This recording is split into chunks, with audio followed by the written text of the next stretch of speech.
Hello, it's another Wednesday morning and the program is Summit. I am Jumoke Michaels. Today on the program we'll be discussing a topic that's trending in the social space and well, it concerns you and I, and it promises to be very, very educative this morning. Banji, good morning. Jumoke, good morning.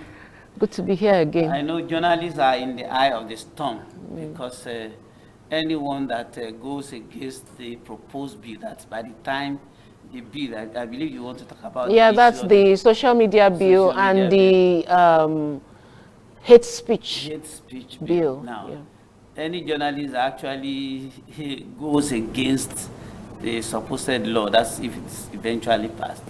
I mean, risk death. I mean, that's the penalty. That's the penalty for actually sending fake news or unsubstantiated stories. My name is Banji Busari, but beyond the topic, beyond the issue we're actually discussing today, I got some reports from the Kogi State which actually baffled me, and I'm beginning to look for answers that in Nigeria, I mean, sometimes some of the things we hear from the authorities are things that you begin to ask yourself, could it happen elsewhere?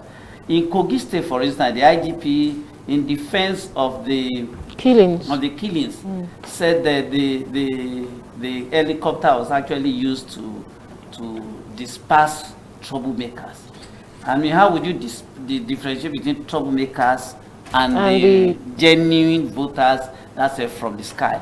Then he said the fake police that the irregularities were actually carried out by snatching of ballot boxes by fake policemen, which supposedly overpowered the original over 36,000 policemen who were on lawful duty in Kogi State. And you begin to wonder, I mean, how would a handful that is supposedly fake, real that they had fake men, how would a handful of fake policemen overpower those who are legitimately on duty? When I read when I saw that headline, that was what came to my mind, that I wish this man didn't have to say this as the way of defending the security personnel. It was not well. Then the case of the woman who allegedly was burned to death, that even after declaration of results, I don't know what those people stood to gain by killing that woman.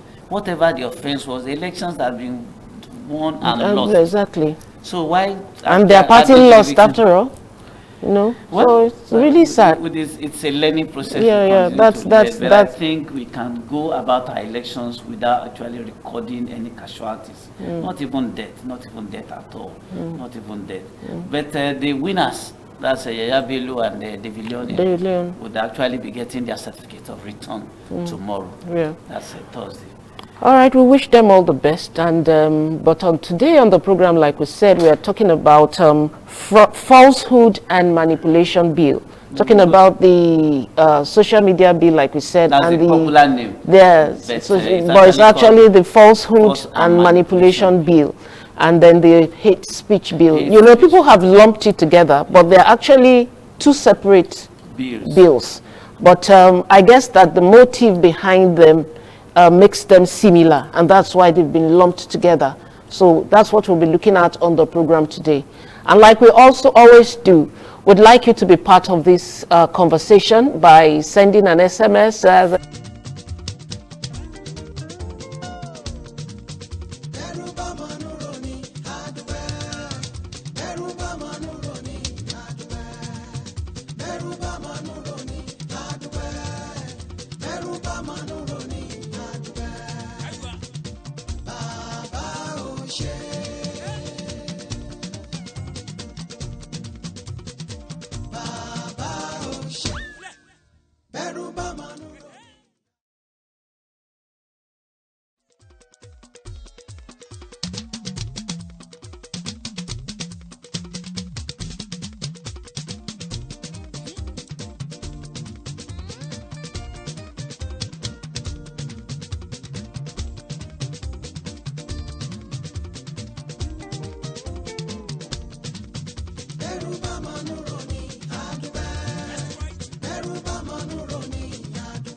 The sports, yeah.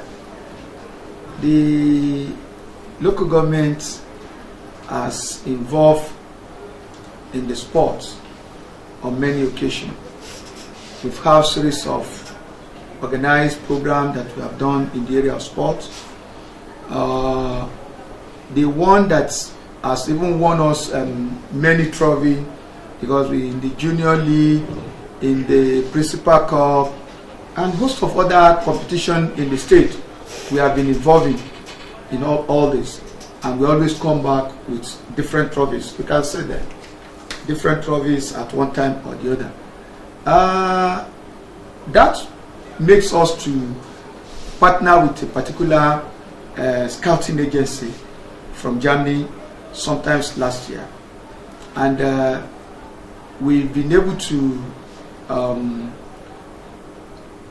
did that program sometimes last year, I think the month of August and September last year, and some boys were selected to travel to Germany, but as God wanted, the partner that somebody that we partnered with last year, we lost him early this year, is a German, but because we have raised the hope of those youths, we decided to go for that and make extra effort.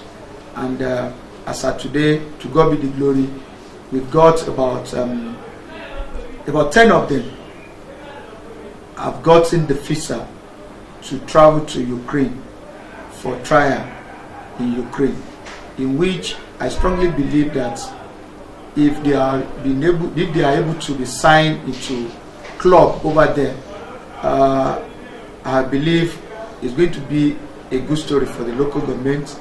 Not only that, to their family, and we have succeeded in taking them away from the street. And that is the original plan, that we want to take them away from the street. We want them to take it. So far they have taken the football as part of their own career. We should be able to encourage them, and that's exactly what we're doing. And I strongly believe that in the near future, they are going to pay back to the society.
Welcome back. Now that package is from Ojokoro LCDA, talking about the achievement of the chairman in developing sports in that environment.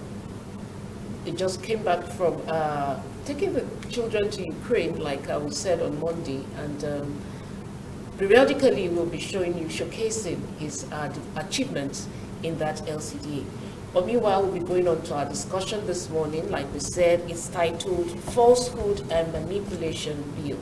And joining us for this discussion this morning, we have Mr. Lanre Arogundade, the Director, International Press Center. You're welcome, sir.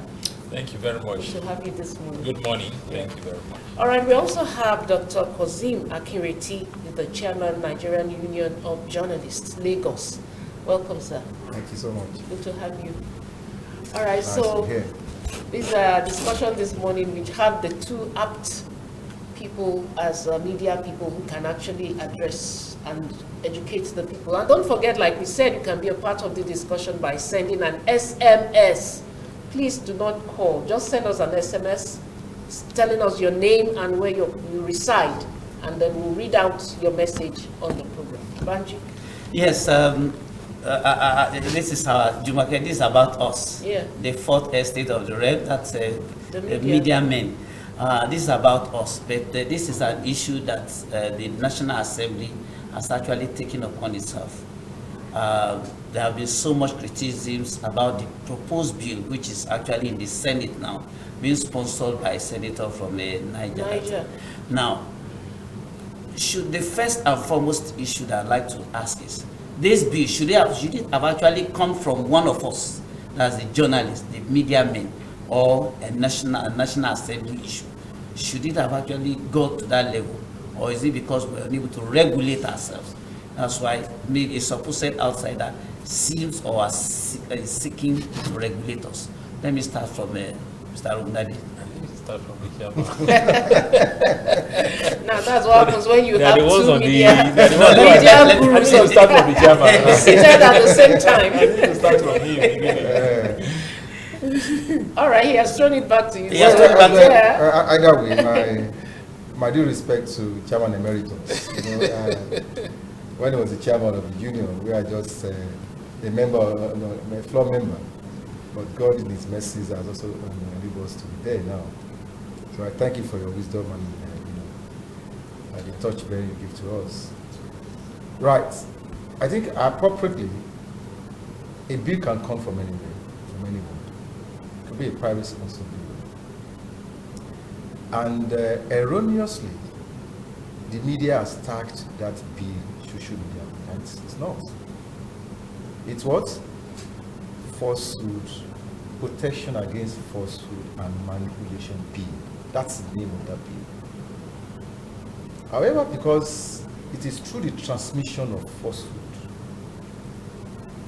and people equate social media into it, and then everybody, there are also this rigmarole, and then the bandwagon effect.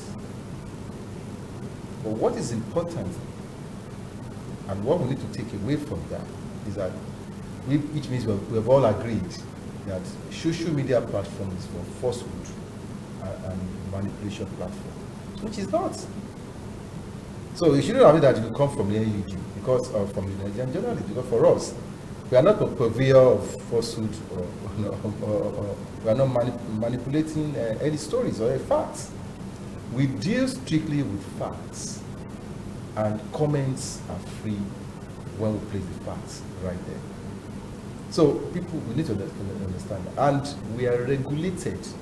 We have a code of conduct that has to do with fairness, objectivity, accuracy, and we must avoid bias. That is the code of ethics of our profession, journalism. And so there is no way we could be, entangled with that social media bill for us as practitioners. But it's left for those who are manipulating, or who are purveyor of falsehood, to feel threatened. Right. But people will argue that, it's about democracy, it's about free speech, it's about freedom of expression. Fine and well, but we should understand that where your right ends, the right of others begins. If you have the constitutional rights to have free speech, perfect, that's okay. But what we should understand is that we should not be purveyor of falsehood and manipulation of information. That's my take.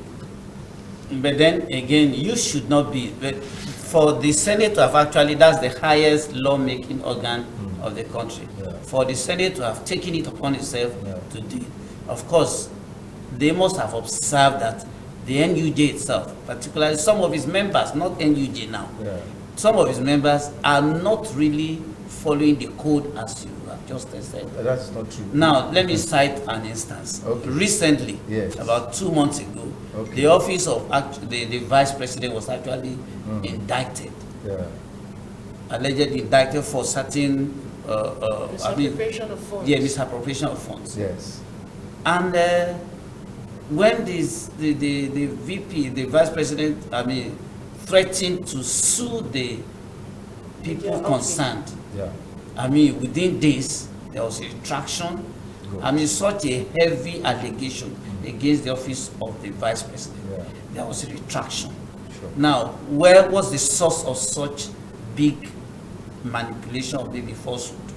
Well, you are right. It was said, you see, in the media, if you find out that your story your story is not true, you've made a public apology, and that's exactly what Vanguard needs to do. Let's not be specific. What Vanguard needs to have done. That the facts available to us, and then we find out that it was wrong, and we apologize. That is the rule. That's what I told you about the ethic, the code of conduct. But ordinarily, if it had been somewhere else, there's no. Have you seen anyone on the social media that probably a purveyor of falsehood and manipulated facts that have come back to apologize in that space? That's the difference between trained journalists and those that are not trained. So you can't. There are two different things. We have a rule.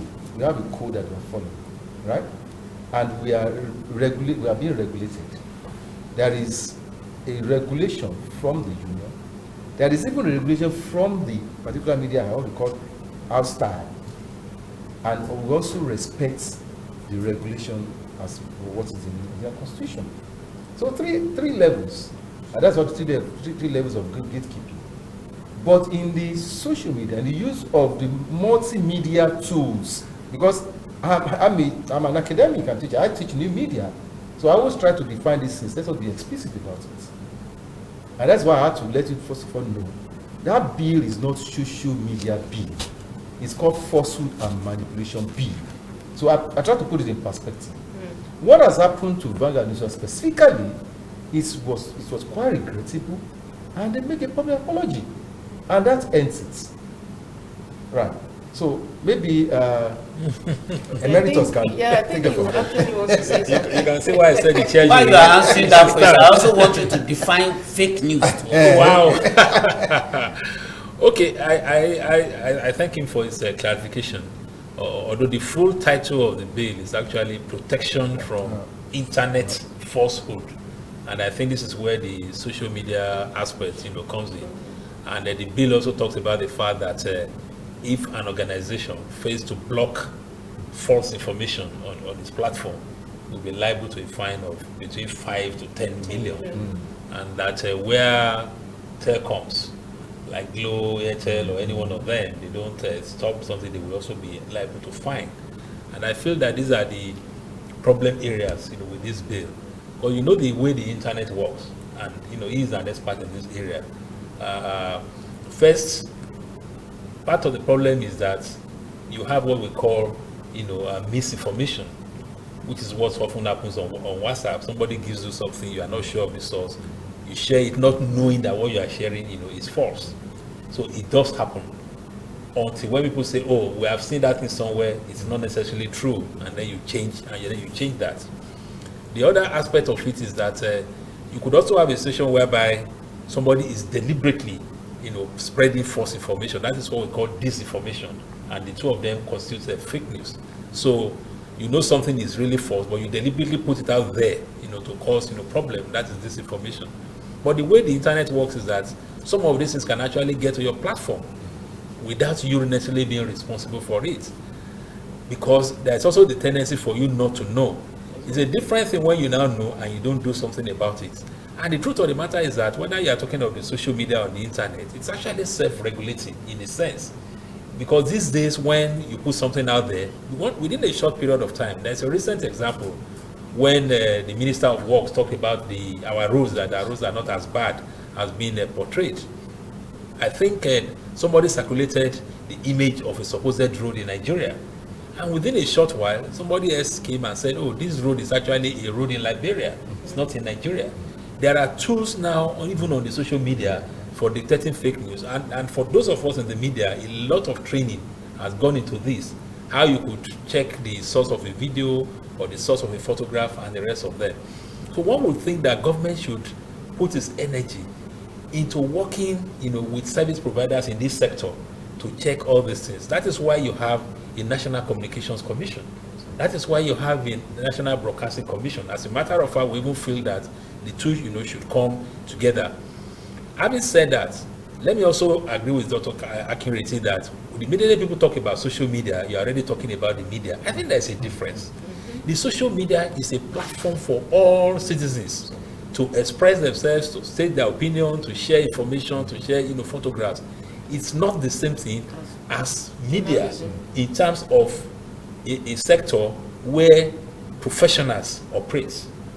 The only thing is that media outlets also make use of the social media these days, because the Guardian, the channels, MITV, you all have social media platforms. You have your handles, you have your Twitter handles, and the rest of them. And what we encourage the conventional media, which we call them now, to do is that pay attention to those things that are trending, because we are trained, and we are trained to verify information.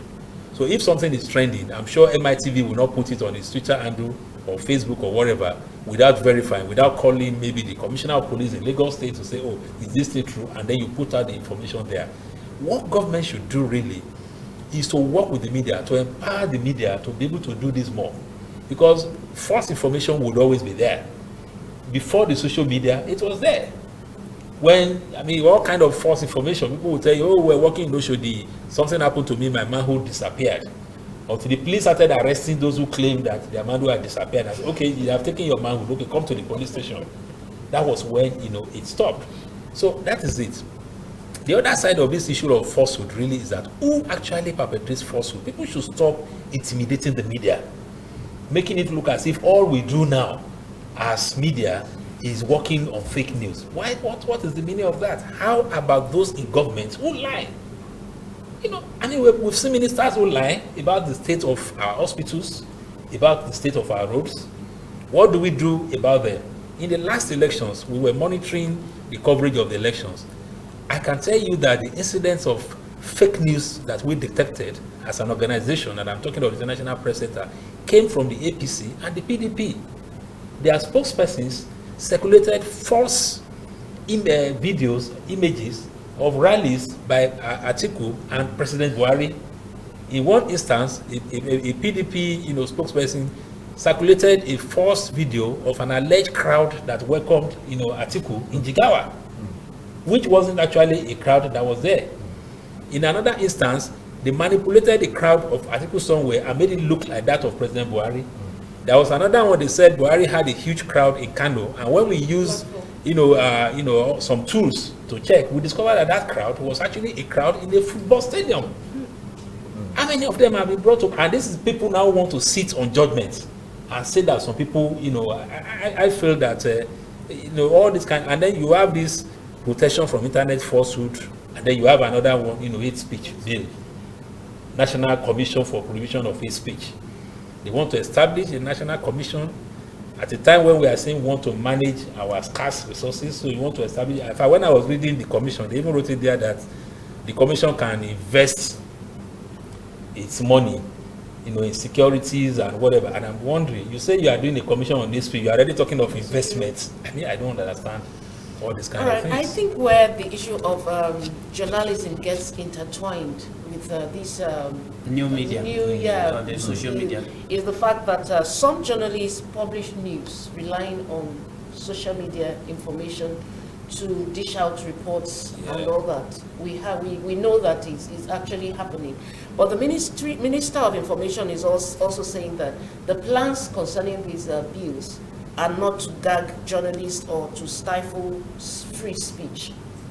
He has brought that assurance. But my problem is that where do you draw the line? Where do we actually draw the line? He has asked again that they should even define what is this hate speech. Where actually fake news and all that. So there's really a place where we need to draw the line, and nobody actually knows. Yes. We do not actually know where to draw the line and where we can actually start. Yeah, there's a way we can draw the line. And, but do you really believe the minister when he said it's not to gag the press? Well, it's believing him is not the issue. I don't need to believe the minister. Not everything that anyone sees that I need to be, by my training, I need to verify, I need to do some cross-checking to be sure that all those things are quite right, and they're quite inappropriate. It's my duty as a journalist to point out that, well, I'm sorry, what you have said is quite inappropriate. You know, that's the difference between trained journalists and those and the bloggers, the so-called bloggers or the citizens. I'm just very careful not to add journalists, citizen journalists, citizens, because as citizens you are free to use the tools. I think that's what the problem is, because everybody seems to come under the name journalist, like bloggers now. They all seem to be lumped up together. Don't lump them together. That's why I'm defining it. You are saying there are different ways, and that's more reason why I need to clarify all those things. Journalists are those that are trained to use to inform, to educate, and to entertain people. So there are procedures, there are rules and regulations guiding that practice. It's quite different from someone that has the tools, the multimedia tools to himself or herself, and decide to wake up in the middle of the night and decide to do anything with it, and then share it among his friends. And then they also keep reposting, resharing. That's quite different. From a media house, some of us are using that platform to also for us to propagate, our stories, which obviously that stories are quite genuine, because there are sources that we can quote according to that are related to that particular story. And so a lot of training as the has gone around how we can even make use of stories from the social media platforms, what you need to do, the steps you need to do. And that's why we have, the sources of Africa Check. It's quite available for everybody to know. That's why we also find out if certain images or certain videos or certain audios are being manipulated. We let you know that so and so. I mean, what is meant for us, the journalists, for us, for you to look at what are things that are trending. You look at it, and then you now go a step further to confirm, to ascertain if it is true. Who are those responsible? Can there be another one or two other things that are related to it? And if it has also happened before, you do a backtrack. And that's why you look at the stories from the media, from the traditional media, and from journalists that are trained. He must do backgrounding. Backgrounding or attributed sources, as far as the social media person is concerned, is not important to him or her. Right. So the dilemma is that even it's also affecting us as journalists, trained journalists, because people don't seem to believe what they read in the newspapers, or what they have listened to on radio, or what they have watched on television. That is the other bad aspect of it. And that's more reason why today you can see when you are posting some of these images that you said the views, if someone is on a show, I'm on my show now, my views are personal to me, and not the views of MITV. And so I take responsibility for anything that is or erroneous that I've said, or that I've propagated. So I'm liable to it. The fundamental challenge from that bill, because we need to put it together, is the fact that you are now bringing the telecoms into it, that they are also going to be liable, right? And so you are also bringing someone else who obviously doesn't even know anything about it. But one of what it was circumstantial. What we'll have done, technology will have allowed us to pinpoint who is the source of that information. It's easy. That's what happens in Saudi Arabia. But the source of that information, because the freedom of information seeks to protect the journalist as far as the source is concerned. Is it bound to? No, we are talking about false. We're talking about falsehood now. False information. Okay. On manipulation of facts. But what is real? What is actually real? I'll give an example of what happened to the VP. After that, we have found out that it was false. You can see it was easy for that media to come out and apologize. And ever since, have you ever seen anybody on that social media really come there to apologize? They wouldn't, because they are not coming to anyone. Let me go to Mr. Arogundade. It has taken somebody from outside your profession, a lawyer, SCN, Falana, to actually challenge that bill. Now, the social media bill. Why did you, you simply did pass? Is it that you are not bothered, whatever the outcome of the bill? No, we're bothered, really. You also have to be very factual. Of course, this thing first came out in the media that there's a bill, there's a social media bill, and all those kind of things. And the first thing you want to do is to actually read the bill, and that was what we were discussing, before we came in. The other one, the hate speech, it's good to go through the bill to be sure of what you are really, opposing. And having gone through, I've seen aspects of it that could threaten freedom of expression. And that aspect has to do with the telecommunication companies, because they are saying that if maybe somebody send a text message or this and so happens, then you'll be liable. So in that indirectly, they are telling them to monitor your messages. They are telling them to read your messages. They are telling them to invade your privacy. That is the implication. And that's why we're saying that government should not make it look as if they are the only stakeholders when it comes to the issue of falsehood or fake news or hate speech. Everybody is a stakeholder. We don't want society to burn down. We don't want things to collapse. It will have been good for them to actually engage all these stakeholders to say there are problems. There are some problems with this social media. From the point of view of the media, NUJ, the Guild of Editors, what is your own perception of this problem? From the point of view of you telecom companies, what is your own perception? From the point of view of businesses, how does this fake news even affect your business? Because it's not the only problem. I mean, as you know, we all use these things. On social media, there are all kind of pop-ups. You are doing things, something pops up, they say you click, they are baiting you. They are not talking about that. Those ones even, and then we are also talking about freedom of expression. The fact that citizens in their area can see something wrong and send a message to MITV and say, MITV, a bridge has collapsed, in my area. Citizens who are oblivious of information. So we need to look at the totality of this and now say, okay, maybe this is how best to have, this regulation. But I keep talking about the fact that government should not abdicate its duty. You've asked us to define hate speech, fake news. By the time we define it here, we may even not fully agree on what the definitions are. Talk less of the average citizen. So I keep saying that you have a whole national orientation agency that exists in 774 local governments. Why don't you engage them to begin to educate our people about the use of social media? When you see something, don't share, don't do that. When you have done that sufficiently, then you can begin to talk about all these things. But for the media, don't forget that we are not a lawless sector. You have the code of ethics of our profession.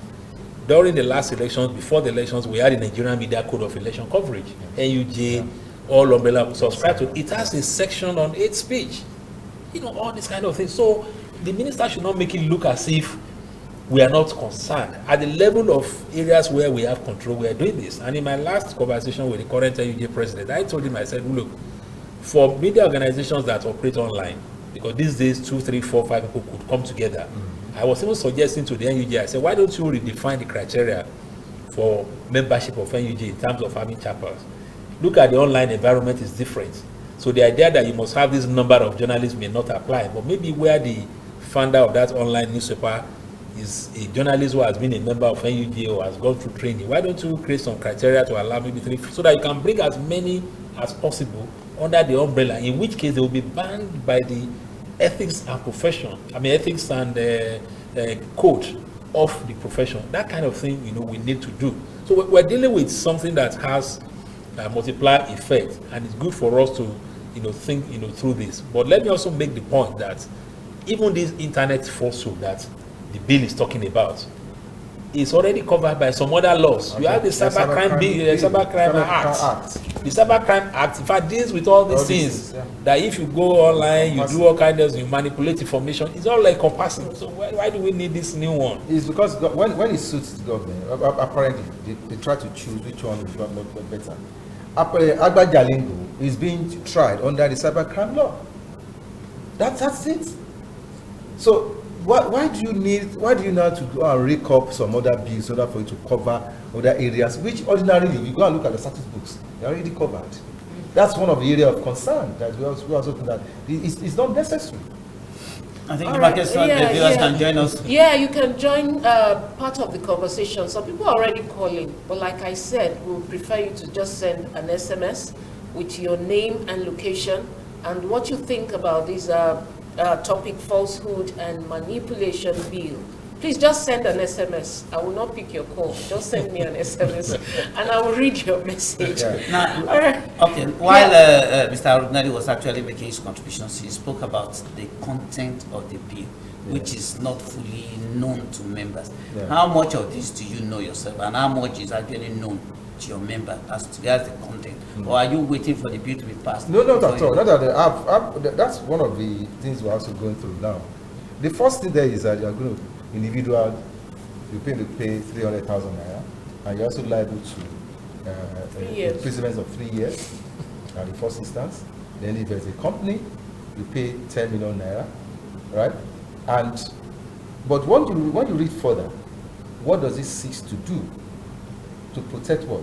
They're talking about ensuring that national unity is protected, ensuring that people ordinarily do not use falsehood to actually cause deception in the country and inside the people, right? Part of it is that you want to ensure that the sanity in the usage of internet, but that, to me, that's not your responsibility. That's your problem. That should be your problem, because the democratic rights is clear. The Constitution of Nigeria is clear. Freedom of speech, freedom of expression is clear. So do whatever you want to do. The law is there to take care of you. So you don't need to try and rake up some other aspects of the law so that you can, deal with the apparent supposedly enemy that you want to do that. It shouldn't be. Another aspect of that is also concerned, because since we are bringing internet in, the word internet is also vast. Exactly. And you all know that in the media, we also use the internet. We are using the multimedia platform to also propagate, to tell our story. So one way or the other, we are also going to be affected. So the challenge for me is that government, for public policies in this country, there isn't much of engagement of the key stakeholders, as Mr. Arogundade has said. I've involved in a stakeholders strategy planning for an organization. Now we just have to do, okay, I want to construct rural roads, and I was engaged. I had to engage. What are the communication tools we are going to engage the community that need this service? Abroad, that is what happens. Before you do anything, if the stakeholder says no, that no is no. You're not going to do it. If they say yes, they say, well, you can go ahead with it. But in this part of the world, we are less concerned about the stakeholders, right? So public policy somebody just wake up one day, put the policy out, and say that policy will be implemented. I think that is an area we also need to go back to and see how do we bring people in on issues that affect them, not issues you think affect you because you are in government today. Tomorrow your might not be in government. And apparently, the people come up and say, okay, these tools that we are talking about, the internet tools, were the main bastion which you also use when you are in opposition. In self-regulating your members, yes, or your unions, yes, how many of your members have actually been sanctioned in the past? No, we have ethics. I'm asking. We have we have had before. Let's put it in perspective. During the era of and the rest, what I read in the media is in the history of the union, they have sanctioned people. It is during our own time. That's one of the issues I'm looking at. That's why in Lagos, we've set up ethics and disciplinary committee. That's once we end, you are going to be disciplined. It's there in our code, right? So, it's important for people outside there to also come up and report any journalist that didn't have aired to us. They have the right to do that, and then they'll be sanctioned appropriately. All right, the number to call, not call. I don't want to put myself in trouble. The number to send an SMS to is 0802-3347-006. The number will be displayed on the screen now, so you just send us an SMS on what you think about the discussion. Now, from your what he just said now, these bills have an undertone for being authentic. You understand? But the fear, is it the challenge? The challenge is the fear that it could be taken out of proportion eventually. I'd like you to just react to that. Yeah. Is that the challenge around this outcry about these bills? Yeah, it's one of the challenges really, because like we keep saying, First is that, you see, the technology of fake news itself is much more sophisticated than they are just joking with. Because you are talking of organizations that create, false websites. And we've seen it even in the American elections, in the British elections, and so on. They do a whole lot of things, really, because they set out, to be fake. They could even create a fake, MITV or Guardian. These are the kind of things they do because they just want to deceive people. That when you read that information, you feel, oh, it's coming from a credible source before you do that kind of thing. So you need to work with the internet service providers, the telecom companies, that when such things happen, they track them and then you try them under the existing laws. There are laws in the country. If you even the issue of the Vanguard that he spoke about, the vice president. The vice president, as the state said, I will waive my immunity and go to court, because he knew that was what he was supposed to do until maybe the issue was resolved. Vanguard apologized and so on. So as we speak, if you somebody, you defame somebody or you libel somebody, you can go to court and say that story you published about me. Now people would say, okay, for the social media, how do you know that this is responsible? That is the danger, because people can hide their identities. So it is not by threatening the telecom service providers and so on that you are going to get to the root of this matter. And you can also look at the existing laws, like we have already mentioned the Cybercrime Act, which covers a lot of areas which these bills are supposed to deal with. Because we're talking of two bills actually, the one on protection from internet falsehood and so on. And like he said, the internet itself is very, very broad. If I what constitutes internet, falsehood? Is it not falsehood when you pop up an advert and somebody click it? You are using that thing to gather information to make it look as if you have a number of hits. So all kind of things go on there that you require a lot of thought to be able to deal with any form of regulation that you are thinking about. But the point we are making is that we in the media sector do not subscribe to fake news, and we have invested a lot in our journalists to ensure that they are in a position to detect fake news and to correct them when they see them. And government should be more interested in all these areas and support the media, to empower the media to do this with the right tools, which I do not see there. Sometimes when you even look at the state of government, state media, you are not really happy about what is happening. They are not well resourced, they are not well equipped. And I can assure you that it's just like our policemen. When people say Nigerian police, when they go abroad, they perform very well. Nigerian journalists are well trained. They could do some of these things, but sometimes that the resources to do it are not there. All right, let me just read this message I have here from Yisao Bakari from Egbeda, Lagos. He says, "Who is afraid of the social media bill? The guilty media practitioners." That's he's answering himself. That is the guilty media practitioners who are afraid of the social media bill. Then he said there's a Yoruba proverb. I cannot read in Yoruba, so I'll just read the translations, meaning that if you don't throw a stone, you will not expect curses. He says we have too many unpatriotic journalists who write from office or home in Nigeria, and both print and electric media mostly are out against government. That's his you see that's the perception. Following what he has said. So which is one of the dangers, because in the name of fighting hate speech, you want to criminalize criticism. You see what I'm saying? Because again, what would you call, I've given that example. If somebody, rushes, maybe child to the hospital and you get there, there's negligence, the hospitals are not functional and whatever, you can say the Minister of Health is a criminal. I mean, which will be a statement of fact, but this law can say, oh, that's the speech you are abusing. So that is the thing, really. But why is it coming at this time, really, when there are laws you can use, to deal, with these issues? And some people would even tell you that, look, we have many things that should engage the attention of the government currently. Okay, the proposed formal registration of online media practitioners, will you actually checkmate some of these abuses? Absolutely. No, that is quite in tandem with my own views. As a member of the NUJ, I've canvassed this view on the floor of the National Executive Committee, that we don't need to broaden out, to open up. We need to also rejig our own constitution to allow some of our colleagues who have moved from traditional media, they have moved into the new media, and they are using this platform to also help to inform, educate, and entertain the people. I've been arguing. That will more people will be accommodated once the Constitution of the Union is appropriately amended into the issue. No, you are aware even the federal government seeks to formally register some of these social media. Register. Yeah, register them.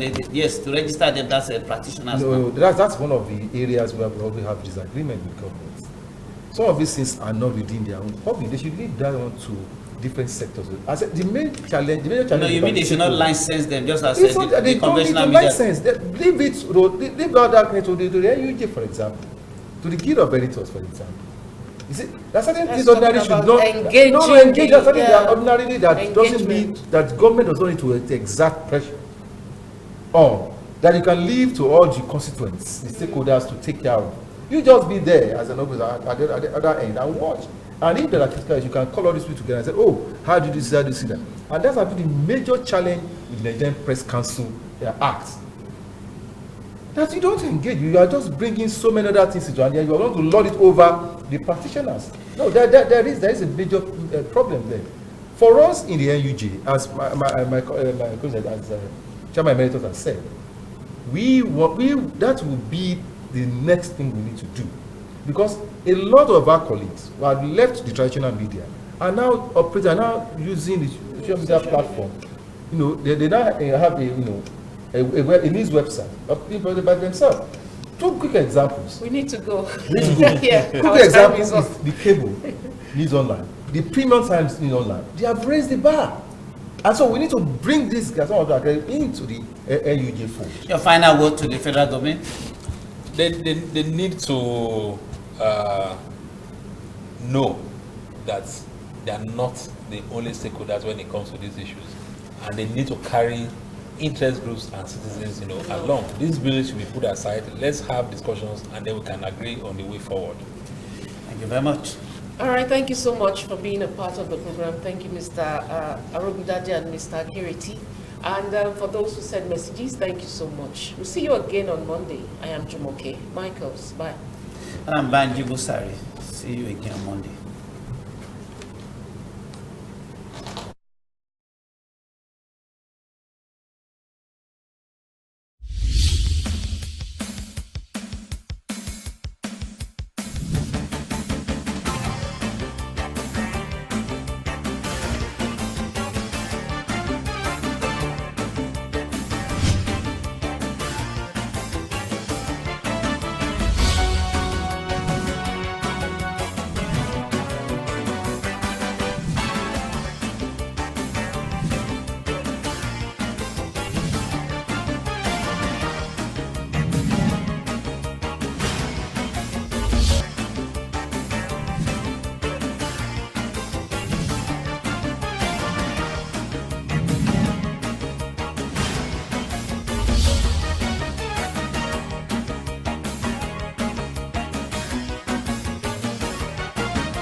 soul of entertainment.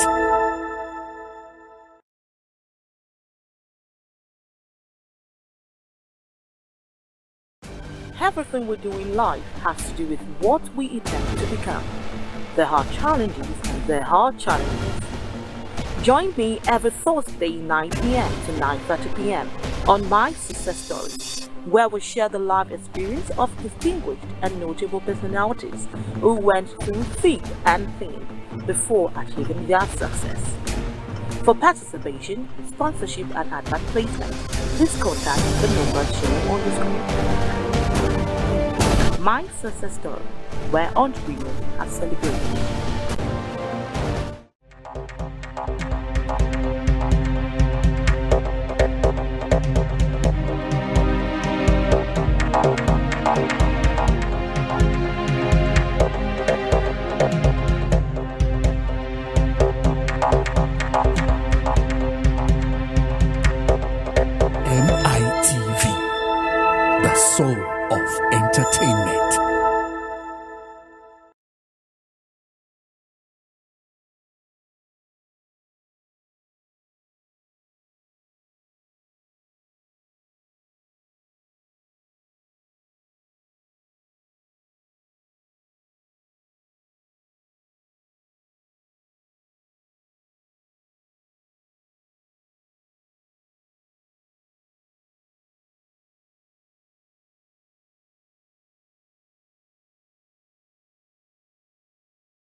might seem crazy what I'm about to say.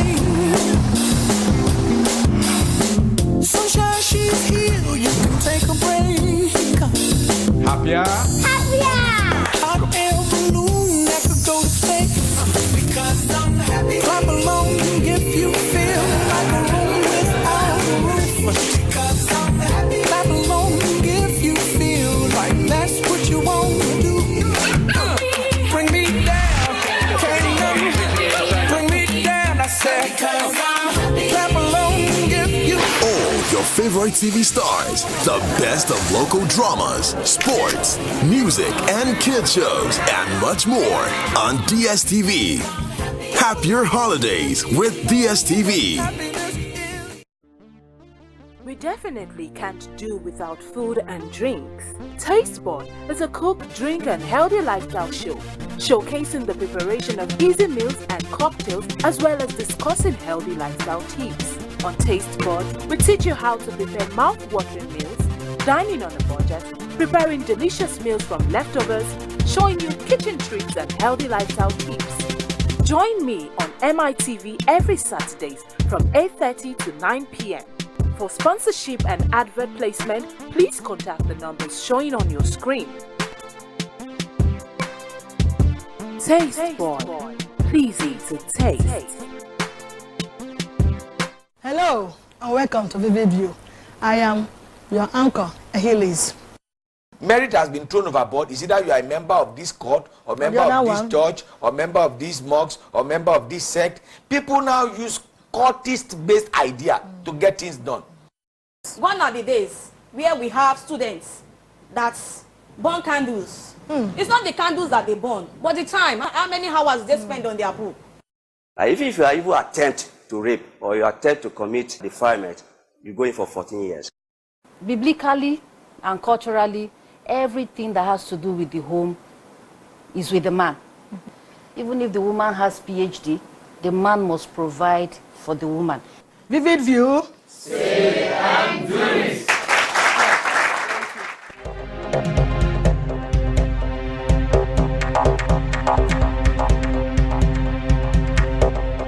MITV, the soul of entertainment.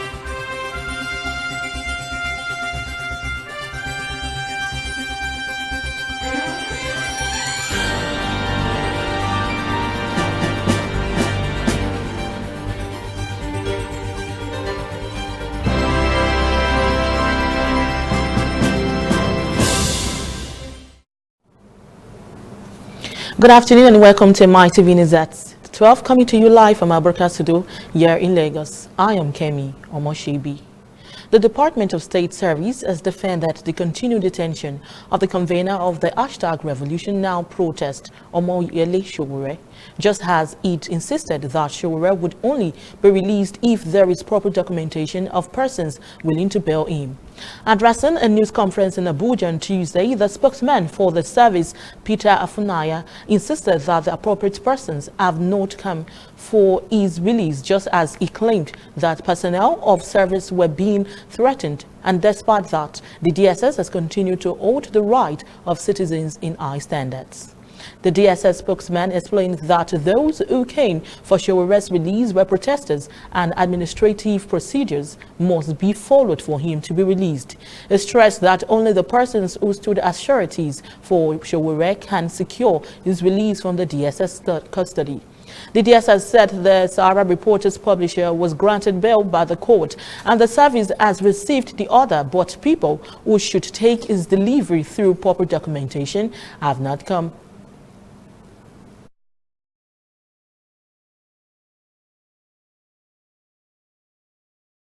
when these laws are made, they are also enforced. If Shore was granted bail, and we said, and he was in our custody, and we said, yes, you have been granted bail. Now, do we bring Shore at the gate and ask him to go? Is it a discharge of responsibility that we do that?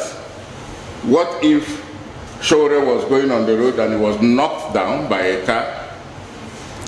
We said, people who should take Shore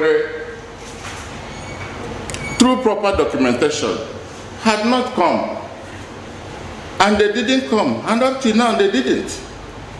Rather, what some experienced persons, people who ordinarily should be respected, came out to say was that some people came and they didn't see us. And we said this and we said that. That is not true.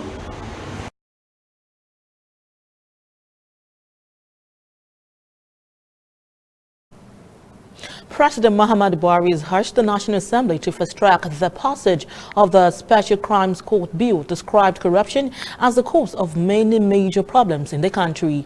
President Muhammadu Buhari made the call while speaking at the National Summit on Diminishing Corruption in the Public Service, organized by the Independent Corrupt Practices and Other Related Offences Commission, ICPC, in collaboration with the Office of the Secretary to the Government of the Federation.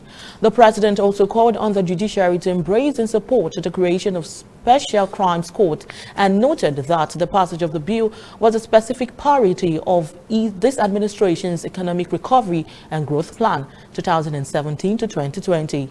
Speaking of his recent directive to all agencies of government to enroll into the Integrated Payroll and Personal Information System, the President directed ICPC to beam its searchlight on public institutions that are yet to comply. President Buhari said corruption is a catalyst for poverty, insecurity, weak educational system, poor health facilities and services, and many other ills of our society. That was a proactive prevention measure. I have directed that all agencies of government must get on the integrated payroll and personnel information system in order to eliminate the padding of personnel budgets. I urge ICPC to beam its